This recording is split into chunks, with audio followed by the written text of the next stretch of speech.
In this video, we're going to answer a few common questions about sitz baths, including what they are and how to use them.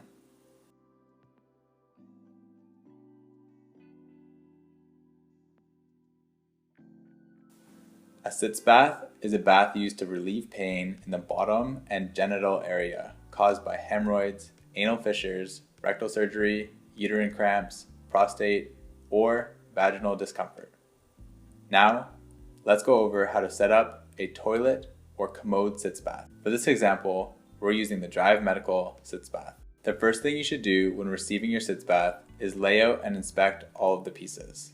In this model, you have the choice of running your water hose through the front or rear of the sitz bath, allowing you to find the perfect angle to help aid in your discomfort. Once you insert the water nozzle, attach it to the clip located at the bottom of the basin. Ensure that the hole is pointed straight up. When filling your water bag, make sure the flow clip is in the off position.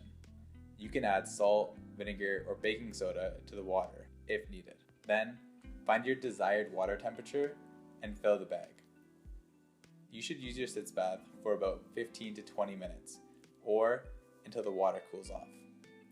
It's a good idea to double check the seal at the top to avoid any unwanted leaks. Once you have your bag filled, place it on the counter or another surface that is higher than your toilet or commode. You can then adjust your flow clip and the water nozzle to make sure you have the right angle.